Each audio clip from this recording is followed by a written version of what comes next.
4 ans après le début de la crise de l'euro, les dirigeants européens sont à court de cartouches pour relancer la machine et les peuples ont fourni tous les efforts qu'ils étaient en mesure de fournir. Poursuivre ainsi, ce serait risquer une explosion politique et sociale. C'est ce constat que font les 4 auteurs de Casser l'euro pour sauver l'Europe, publié aux éditions des Liens qui libèrent, un livre dans lequel ils expliquent qu'une sortie de l'euro ne provoquerait pas forcément les catastrophes que prédisent tous ceux qui refusent d'envisager cette solution radicale. Bonjour Franck Dedieu. Bonjour.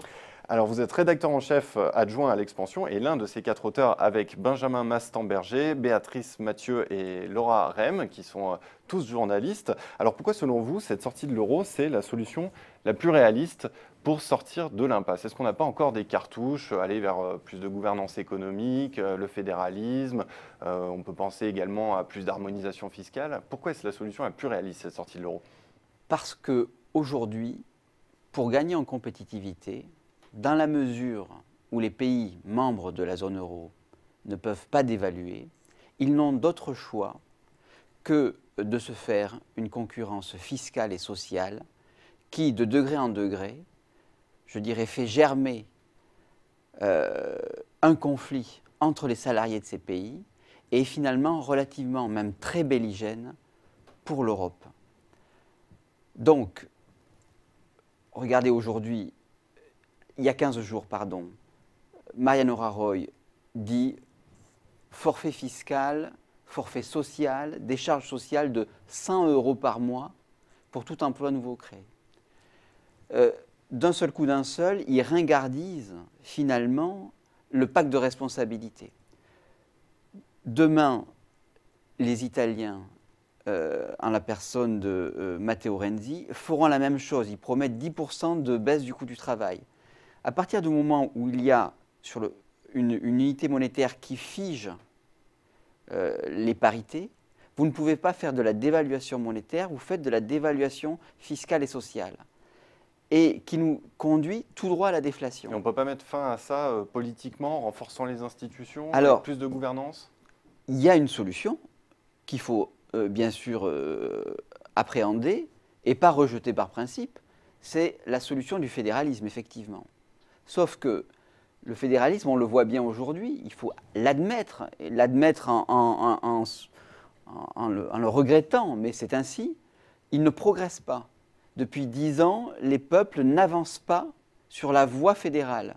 Vous prenez la politique de la BCE, elle reste tout de même arc-boutée sur ces principes-là, sur les principes ordolibéral. Vous prenez l'union bancaire, c'est un ersatz d'union bancaire où on voit qu'il n'y a pas de solidarité pour aider les banques qui pourront faire faillite demain, ou très peu, ou à longue échéance. Bref, je ne parle pas du budget européen où on se pinaille, où on se chicane pour dépasser ou pas les 1% du PIB, alors qu'un fédéralisme digne de ce nom suppose, par exemple aux États-Unis, quelque chose comme 30% du PIB, le budget fédéral. On est dans d'autres dimensions. Et je ne vous parle pas des eurobonds qui sont mornés et qui ne sont pas véritablement une solution fédérale, puisqu'elles conduisent, ces eurobonds conduiraient à baisser le taux d'intérêt des pays les plus faibles. Donc on sort de l'euro. Vous avez en fait une solution fédérale qui est l'œuvre d'un temps long. Et à côté, je dirais concomitamment, vous avez la crise qui étend ses méfaits à toute vitesse. Et cette contradiction de temporalité n'est pas admissible. On ne peut pas imaginer un fédéralisme qui pourrait effectivement régler des problèmes, puisque nous sommes d'accord, il faut qu'il y ait une convergence, une cohabitation entre la souveraineté monétaire et la souveraineté budgétaire ou politique ou fiscale. Mais on a besoin de solutions aujourd'hui. On a besoin de solutions aujourd'hui et la question fédérale peut être une bonne réponse, mais elle ne correspond pas à l'urgence du temps présent. Le Charles de Gaulle disait « On ne fait pas une omelette avec des œufs durs ». Et les États-nations cuisent depuis suffisamment au bain-marie pour opposer une force puissante à tout projet fédéral aujourd'hui. Alors on va donc parler de cette sortie de l'euro qui vous semble être la meilleure des solutions. Parmi les modalités que vous exposez dans votre livre, il y a la solution du double euro, l'euro nord pour des pays comme l'Allemagne qui ont une stratégie tournée vers l'exportation, une stratégie industrielle, et puis l'euro sud pour les pays comme la France qui sont plus tournés vers la production de biens non échangeables et la consommation. Alors quels sont les avantages qu'aurait cette solution du double euro? Ben, en fait, c'est plus de souplesse finalement.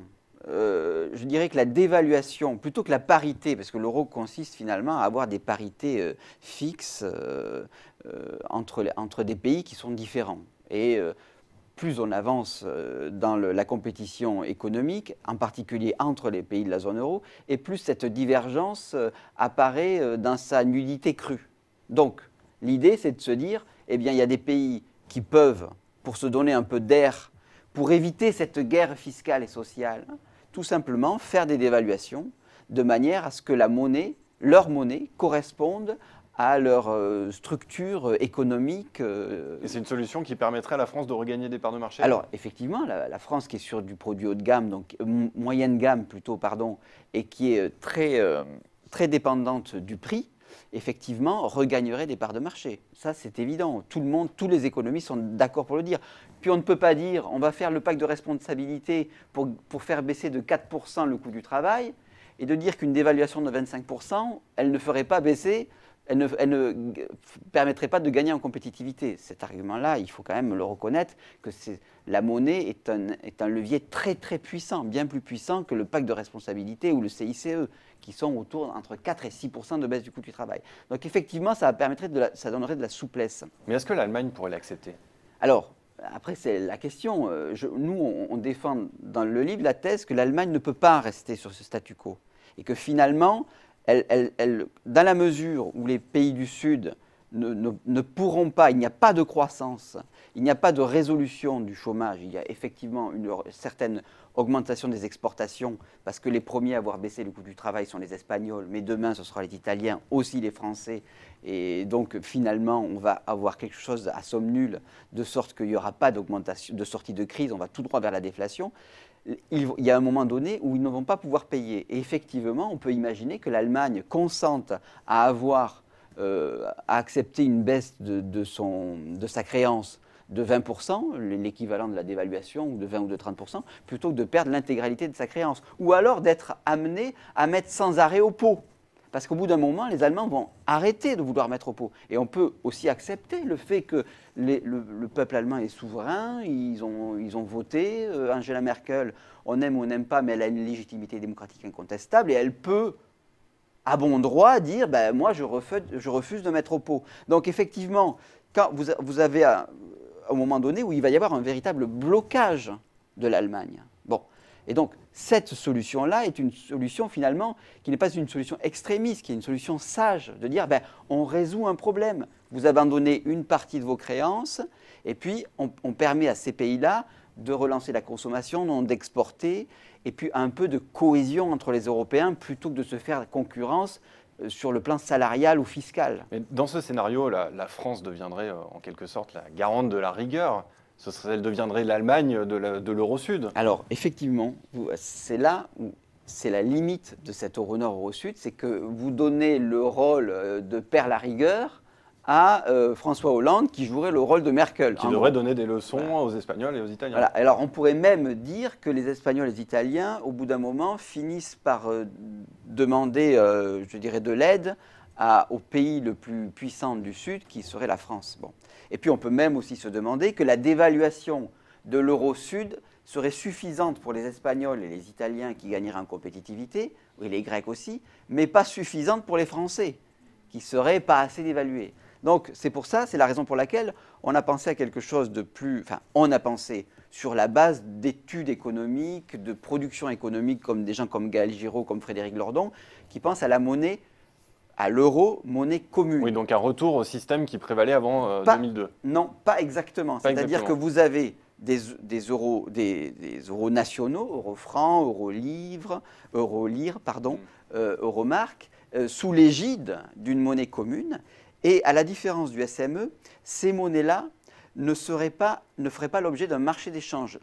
Les euros nationaux ne serait pas coté sur un marché d'échange. Seul l'euro, monnaie commune, serait coté sur un marché d'échange, il y aurait une parité par rapport au dollar, mais entre elles, les monnaies ne seraient pas directement convertibles. Il faudrait passer par la monnaie commune. Et ces parités, entre euro-franc, euro-marque, euro-pesette, euro-lire, eh bien, elles seraient négociées, non pas sur le marché d'échange, comme lors du SME qui aboutissait à une augmentation des taux d'intérêt, mais autour d'une table, tous les 6 mois, de façon politique, les chefs de gouvernement et les chefs d'État pourraient dire, sur la base de critères économiques comme les déficits courants, les déficits publics, les excédents courants, eh bien, la monnaie serait réévaluée pour ceux qui ont des excédents commerciaux et elle serait dévaluée pour ceux qui sont en déficit.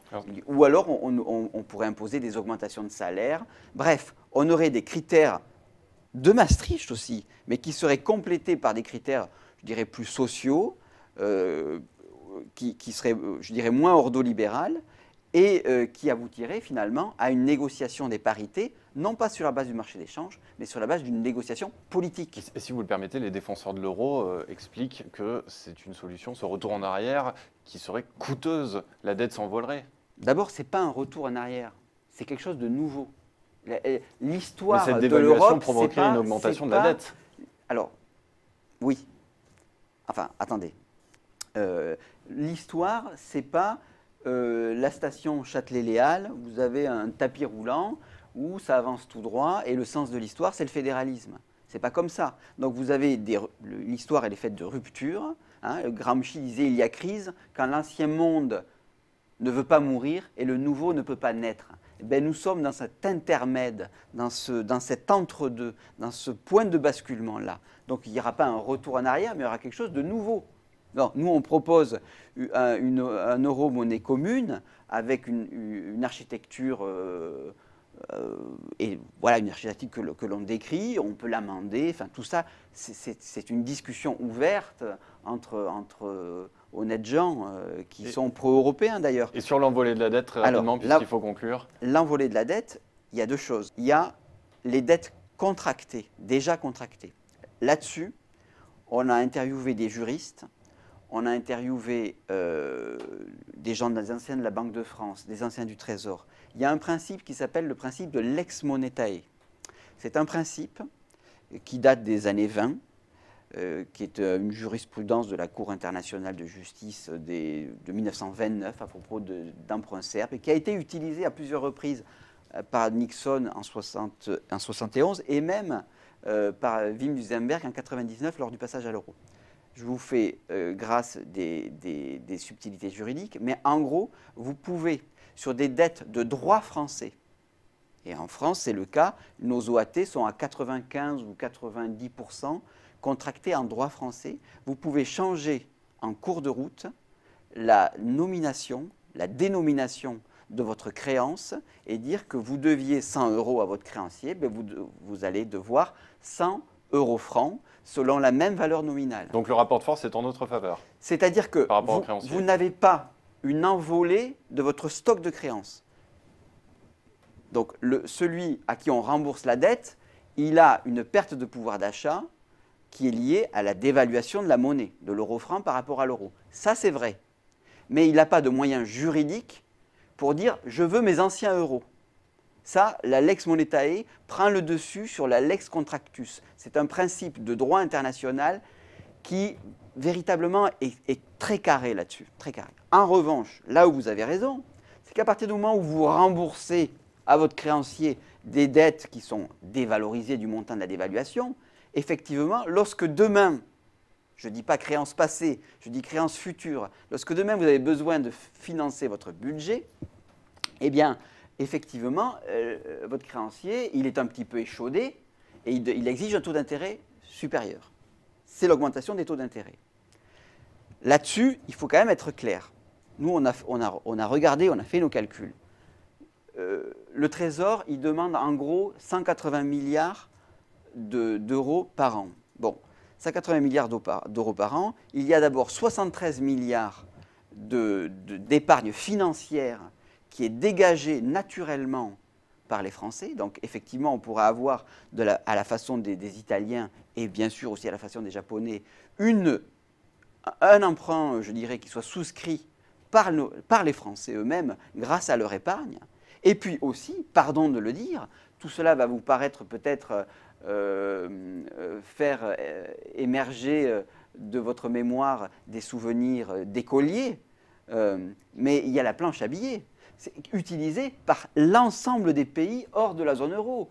Les Japonais, les Anglais, les Américains, bien entendu, font de la planche à billets, font des avances au trésor. Donc finalement, vous apercevez que vous pouvez, on aura besoin des marchés, bien entendu, mais je veux dire que si vous avez ce basculement, ce changement de monnaie, charrie avec lui l'utilisation d'instruments monétaires, d'instruments économiques que l'on croyait dépasser depuis les années 80. Et c'est en ce sens, je dois bien l'admettre, que c'est une rupture très forte. C'est-à-dire qu'on change véritablement de modèle. On passe à effectivement un autre modèle. Mais ce modèle-là, eh bien, il est utilisé aujourd'hui par tous les autres pays du monde, hormis l'eurozone.